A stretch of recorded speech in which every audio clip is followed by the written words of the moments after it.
बोलो ऋषि भगवान की जय। हाथ में सभी जन पुष्प चावल लेकर के ऋषि पंचमी व्रत की कथा श्रवण करें।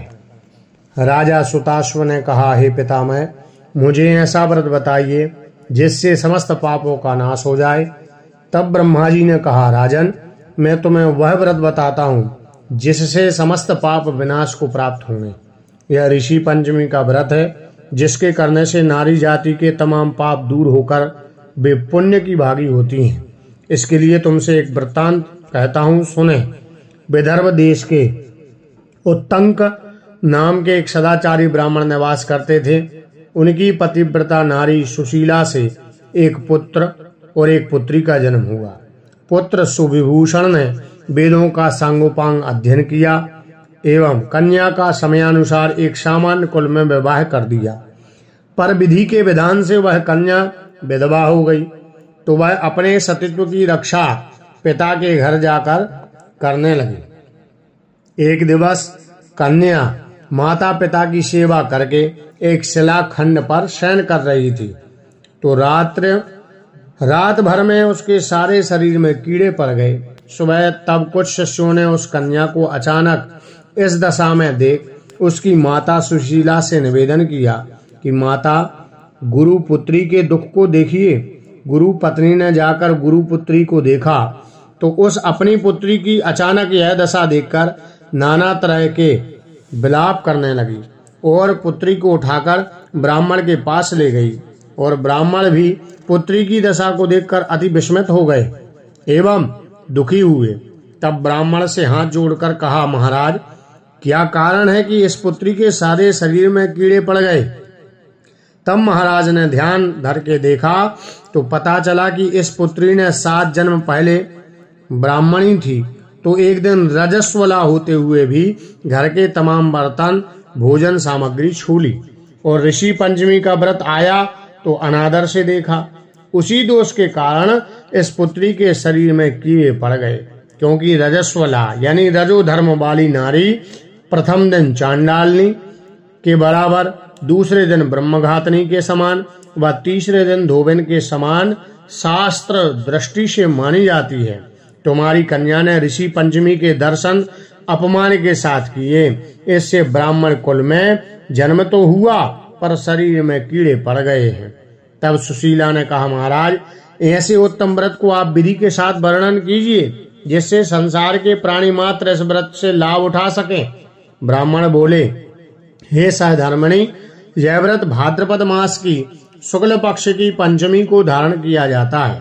पंचमी के दिन सुंदर नदी में स्नान व्रत धारण कर सायंकाल सप्तऋषियों का पूजन विधि विधान के साथ करना चाहिए। भूमि को शुद्ध गौ के गोबर से लीप करके उस पर अष्टदल कमल बना करके सप्तऋषियों की स्थापना कर प्रार्थना करनी चाहिए। सप्तऋषि कौन कौन से हैं? बोले, महर्षि कश्यप, अत्रि, भारद्वाज, विश्वामित्र, गौतम, जमदग्नि, वशिष्ठ।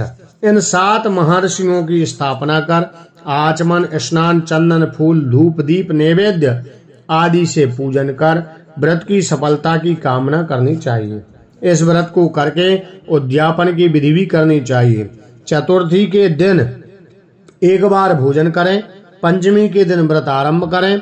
सुबह नदी या जलाशय में स्नान कर गोबर से लीप कर सर्वतोभद्र चक्र बनाकर उस पर कलश स्थापना करें और कलश के कंठ में नया वस्त्र बांध करके यानी मोली बांधे पूजा सामग्री एकत्रित कर अष्ट कमल दल पर सप्तऋषियों की स्वर्ण प्रतिमा स्थापित करें। फिर षोडोपचार से पूजन कर रात्रि को पुराण का श्रवण करें और फिर सुबह ब्राह्मण को भोजन दक्षिणा देकर संतुष्ट करें। इस प्रकार इस व्रत का उद्यापन करने से नारी सुंदर रूप लावण्य को प्राप्त होकर के सौभाग्यशाली होकर धन व पुत्र से संतुष्ट हो उत्तम गति को प्राप्त होती है। ये हो गई एक कथा। अब दूसरी कथा सुनाता हूँ। दूसरी कथा भविष्य पुराण में इस प्रकार आती है कि एक बार महाराज कृष्ण से महाराज युधिष्ठिर ने कहा कि वह कौन पंचमी है जिसके करने से नारी जाति दोषों से मुक्त हो करके महान पुण्य को प्राप्त होती है। आप मुझे संक्षिप्त में बताइए। तब भगवान बोले, कृष्ण जी ने कहा, राजन, भाद्रपद मास की शुक्ल पक्ष की पंचमी को सप्तऋषियों का व्रत करने से नारी रजस्वला दोष से मुक्त होती है। क्योंकि जब इंद्र ने वृत्रासुर को मारा था तब वह ब्रह्म हत्या का भाग एक नारी के रज में, दूसरा नदी के फेन में, तीसरा भाग पर्वतों में, चौथा भाग अग्नि की प्रथम ज्वाला में विभक्त किया गया था। इससे हर जाति की नारी रजस्वला होने पर प्रथम दिन चांडालनी, दूसरे दिन ब्रह्मघातनी और तीसरे दिन धोबन की तरह दोषों से दोषी मानी जाती है। इस तरह उस दिन प्रति वस्तु को छूने से वह वस्तु अपवित्र होने का दोष होता है। ऐसे ऋषि पंचमी व्रत के करने से वह दोष मुक्त होकर नारी पतिव्रता को प्राप्त होती है। विदर्भ देश के एक सैनजित नाम का राजा था। उसी राजा के एक सुमित्र नाम का विद्वान ब्राह्मण था। उसकी पत्नी का नाम जयश्री था। एक दिन वह रसोई घर में रजस्वला धर्म को प्राप्त हो गई और फिर वह समयानुसार भोजन आदि वस्तु छूती रही। मृत्यु समय पाकर दोनों पति पत्नी की मृत्यु हो गई।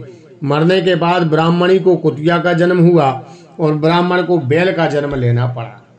पर इन दोनों को अपने तप के प्रभाव से पूर्व जन्म की बातों का स्मरण बना रहा तथा यह दोनों प्राणी अपने ही पुत्र के घर में पुनः जन्मे। एक दिन पितृपक्ष में ब्राह्मण कुमार ने अपने पिता की श्राद्ध तिथि के विधि के साथ ब्राह्मण भोजन रखा एवं अपनी पत्नी से स्वादिष्ट पकवान खीर बनाकर आदि पकवान बनाकर तैयार करवाए।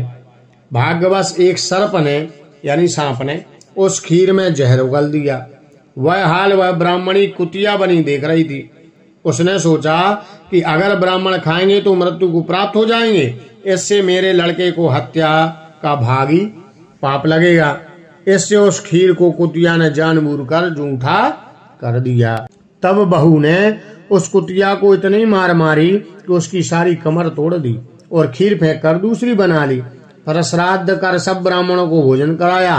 रात को कुतिया ने जाकर अपने पूर्व बैल से दिन में होने वाली सारी घटना बताई। तो बैल बोला, हे प्रिय, तुम्हारे पाप के संसर्ग से आज मुझे बैल होना पड़ा। आज मेरे लड़के ने दिन भर मुंह बांधकर मुझे जोता है और अभी तक एक मुट्ठी घास नहीं डाली। ऐसी वार्तालाप चल रही थी। यह सारी बातें वह ब्राह्मण बालक भी सुन रहा था और सुनकर बड़ा दुखी हुआ। तब माता पिता को भोजन देकर वह दुखी होकर मन से चला गया वहां से। उसने सप्तऋषियों को दंडवत करके पूछा, महाराज, मेरे माता पिता कुतिया व बैल की योनि में हैं, वह किस प्रकार इस योनि से छुटकारा पा सकेंगे? तो ऋषियों ने बताया, तुम्हारे माता पिता ने रजो धर्म दोष से कुतिया का बैल का जन्म पाया है। अब की बार तुम विधि पूर्वक उस उत्तम व्रत व ऋषि पंचमी का व्रत करके उसका फल अपने माँ बाप को समर्पण करना, जिससे वे पशु योनि से मुक्त होकर के स्वर्ग प्राप्त करेंगे। मुनियों से विधि विधान सुन करके ब्राह्मण पुत्र ने इस व्रत को स्त्री सहित साविधि के साथ शर्वान सहित भाद्रपद शुक्ल पक्ष की पंचमी को ऋषि पंचमी का व्रत किया और श्रद्धा के साथ व्रत का फल अपने माता पिता को समर्पण किया, जिसके प्रभाव से वह इस क्रूर योनि से छूटकर दिव्य देव विमान पर आरोहण होकर के स्वर्ग को प्राप्त हुए। हे राजन, जो स्त्री इस व्रत को विधि के साथ करके श्रद्धा से सप्तर्षियों का पूजन करती है, वह नारी इस भयंकर दोष से छूटकर शीघ्र ही धन पुत्र पौत्र आदि से सुख भोग करके एवं सौभाग्य रूप को पाती है। इस व्रत को करना नारी जाति का मुख्य कर्तव्य है। इससे तन मन आदि के दोष मुक्त होते हैं। जो फल तीर्थों के करने से प्राप्त होते हैं वे इस व्रत से अनायास नारी जाति को मिलते हैं। इसलिए सभी माताओं को ऋषि पंचमी का व्रत करना चाहिए। बोलो सप्तऋषि भगवान की जय, शंकर भगवान की जय। नमः पार्वती पतये, हर हर महादेव। दोस्तों, इस प्रकार हमने आपको ऋषि पंचमी व्रत कथा श्रवण कराई। जिनको भी यह ऋषि पंचमी व्रत कथा अच्छी लगी तो कृपया हमारी वीडियो को लाइक शेयर कर दें और दूसरी माता बहनों को भी यह शेयर करें, ताकि वह माता भी बहन भी इन कथाओं को श्रवण करके एवं ऋषि पंचमी की कृपा प्राप्त करें। धन्यवाद।